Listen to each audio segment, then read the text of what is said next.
তো সর্বপ্রথম স্কলারশিপটির নাম হচ্ছে chief minister relief fund scholarship বা নবান্ন বা উত্তরকন্যা স্কলারশিপ। এই স্কলারশিপে আজ থেকে 1 বছর আগে সম্পূর্ণ অফলাইন পদ্ধতিতে আবেদন করতে হতো। তোমাদের কলকাতা অফিসে নবান্ন বা শিলিগুড়ি অফিস, উত্তরকন্যা অফিসে তোমাদের সমস্ত ডকুমেন্ট সাবমিট করতে হতো। তারপর অনেকেই কিন্তু স্কলারশিপটা পেত না। কিন্তু গত বছর থেকে এই স্কলারশিপ সম্পূর্ণ বদলে গেছে। শুধুমাত্র অনলাইনে আবেদন করলেই, অর্থাৎ একটিমাত্র ফর্ম ফিল আপ করলেই তুমি কিন্তু 10,000 টাকা বাড়িতে বসেই পেয়ে যাবে। তো এই স্কলারশিপের জন্য ইন ডিটেলসে এলিজিবিলিটি ক্রাইটেরিয়া তোমাদের সঙ্গে শেয়ার করছি। তো অফিসিয়াল পোর্টালে আমি চলে এসেছি। তো এখানে আবেদন করার জন্য সর্বপ্রথম অবশ্যই তোমাকে ওয়েস্ট বেঙ্গলের একজন পার্মানেন্ট ক্যান্ডিডেট হতে হবে।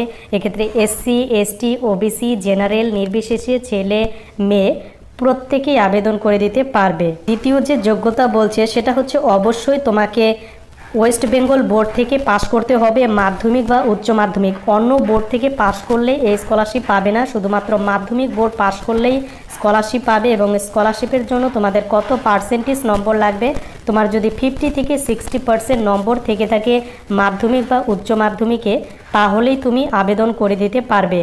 এবং তোমাদের গ্র্যাজুয়েশন লেভেলে যদি 50 বা 53% নম্বরের মধ্যে থাকে, তাহলে অবশ্যই তুমি কিন্তু PG লেভেল কোর্সের জন্য এখানে আবেদন করে দিতে পারবে।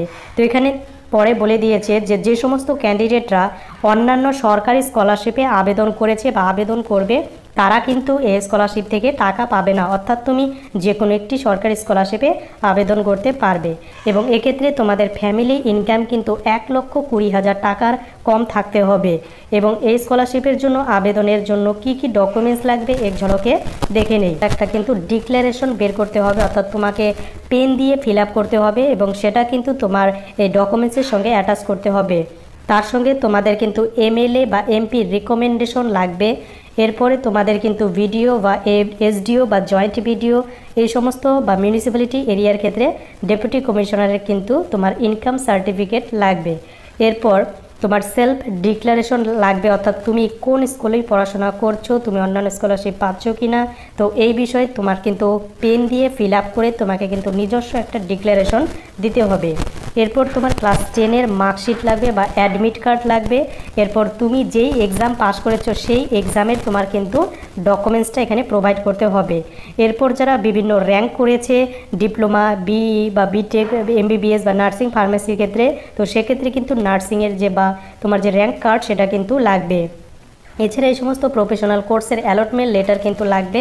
এবং তোমাদের ব্যাংকের প্রথম পাতার যেটা IFSC কোড অ্যাকাউন্ট নম্বর আছে সেটা কিন্তু অবশ্যই লাগবে, কারণ তোমাদের অনলাইনে ব্যাংকে সরাসরি টাকাটি ক্রেডিট করানো হবে।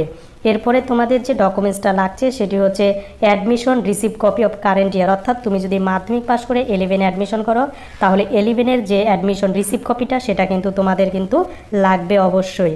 তো এই বিষয়ে আরও ইনকোয়ারি করার জন্য তোমরা কিন্তু এই টেলিফোন নম্বরে কল করতে পারো। এবং এক্ষেত্রে জানিয়ে দেই তোমরা কিভাবে আবেদন করবে। তো এখানে আসার পর হাউ টু অ্যাপ্লাই অপশন একটা পাবে।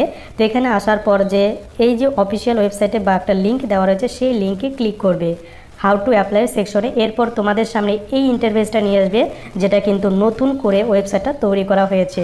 এখানে আসার পর ফাইন্যান্সিয়াল অ্যাসিস্ট্যান্ট এডুকেশন এবং apply for financial assistant of education, তো এই অপশনটিতে ক্লিক করবে।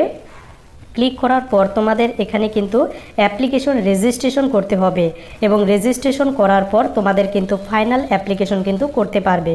তো 2024 সালে তোমরা যারা মাধ্যমিক বা উচ্চ মাধ্যমিক পাস করেছো তোমাদের অ্যাপ্লিকেশন এখনও শুরু হয়নি, তোমাদের কিছুদিন পরেই কিন্তু শুরু হবে।